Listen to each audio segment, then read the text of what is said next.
Let's talk a little bit about the Detroit Lions. The national media has been talking about them a ton. They're the most streamed NFL regular season game in history, 17.29 million views. Are the Lions the biggest draw in the league right now? I mean, they got to be. They're must-see TV. It's just such a great team. They're winning. They're a great fan base, a lot of energy, a lot of characters on this team, a lot of talent on this team, and a lot of likable guys, a lot of storylines that you really just want to see. On defense, you got, their best defensive player getting hurt and a bunch of guys off the street, and whatever it takes, a really good, likable defensive coordinator and Aaron Glenn, two really good safeties and Brian Branch and Kirby Joseph, probably the best safety tandem in the NFL or right amongst them. And what more can you say about Dan Campbell? And he's going for it on fourth. People are tired of this old, prehistoric NFL. It's just like the 40-yard dash. It's like, it's archaic. Like, at some point you got to challenge the norms. If you want to be different, if you want to do something that's never been done, you got to do things that have never been done. And that's what Dan Campbell is doing. He's not just saying, "Hey, fourth down, we'll just punt. We'll kick a field goal. I know that's the right thing to do. I know that's what they're expecting. I know that's what the rule book said." What rule book? It just says win. And that's why, we see this thing that Tedy Bruschi says, and I got a lot of respect for Tedy Bruschi. Played the game right, played that game at a high level, won Super Bowls. Just stop, Tedy. Just stop. Because I wouldn't want you on my sideline thinking like that. Oh, well, you people, I mean, you gotta act like winners. What do you mean act like winners? They're 12-1. Like, you gotta stop playing like you're biting kneecaps. If that's their culture and that's what they built and they feel like underdogs and they play well like that and they got a bunch of guys who believe in it, what does it matter to you? What does it matter to you how they get it done? Now it's how you win. Hey, so if he would have just kicked the field goal on 4th and 1 and then Green Bay drove down the field and scored a touchdown, you would have been like, well, they lost the right way. They made the right decision even though they lost. No, he's playing winning football. And his team loves it, and he loves it. Like, I have a problem when people have a problem with something that isn't a problem. Like, when somebody's getting that riled up about somebody else's culture because it's different.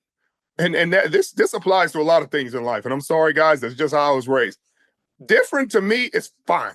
I don't care what you can wear your pajamas inside out. You can dance to this kind of music. You can be offbeat, on beat. You can be red, green, purple, yellow, orange. You can believe in this. You can believe in a clown as your savior. It's fine.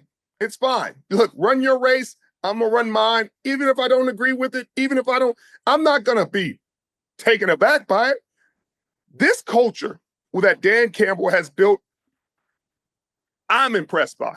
And I think a lot of coaches are taking notes, and a lot of his coaches, Ben Johnson, Aaron Glenn, when they go get coaching opportunities, they're going to take parts of this culture and spread them throughout the league. That's what happens when you win. People want what Dan Campbell has. So Tedy Bruschi sat in New England and played the game one way and had one way of seeing it. That's enough. That's enough. Like, start playing like it. Stop playing like you're on top. What does that even mean? The only team that's on top, the only team that's really been winning over the last 3 or 4 years is the Kansas City Chiefs. They've won. Matthew Stafford and the Rams won one. Tom Brady won one. What is their culture? Are they doing things that acting like they're on top and playing like it? Like, no. Like, get out of here. Like, that just irks me. Like, there can be no evolution in this game. There can be no change. You're supposed to just say the same. Hey, just vanilla, routine. I should be able to predict what they're going to do. Like, how about being unpredictable is a different style? And it's working. They're 12-1. Richard, this is exactly who and what Detroit needed. This team was stuck in a perpetual hamster wheel of horrendousness. For 30, 40, 50 years, this team has struggled to be even remotely decent, let alone win a playoff game. And you're absolutely right. I mean, what Detroit is and what Dan Campbell is, they're market disruptors, they're industry disruptors. Richard, you played in San Francisco, the Bay Area, home to Silicon Valley.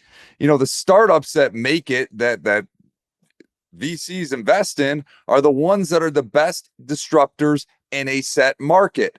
The Detroit Lions and Dan Campbell are just that. And if they were a startup, I guarantee you there'd be a shit ton of VCs investing in the way they approach this game. And we saw it too with friend of the volume, Colin Cowherd called out the Detroit Lions. He complimented the Detroit Lions as well, but he also called them out with them being too aggressive. He said, you don't see this from the Kansas City Chiefs. You don't see this from the San Francisco 49ers. You don't see this from the Buffalo Bills.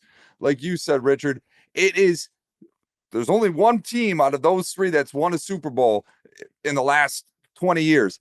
But on top of that, Richard, you know how demoralizing it is when you're going up against a team that is already better than you and you hold them on third down and it's 4th and 1, 4th and 2, and they're like, all right, we're going to get them off the field. And then their offense comes back on and picks up another first down. I mean, Detroit's going to be criticized for going out for it with 43 seconds left, but they were 4 and 5 through the game on 4th downs. Again, this team, Richard, they're built for success. They're hungry, and they look to just trample teams and take the soul right out of them. And that's what they've been doing.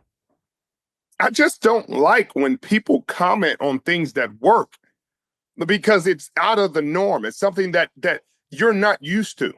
Like, he's too aggressive.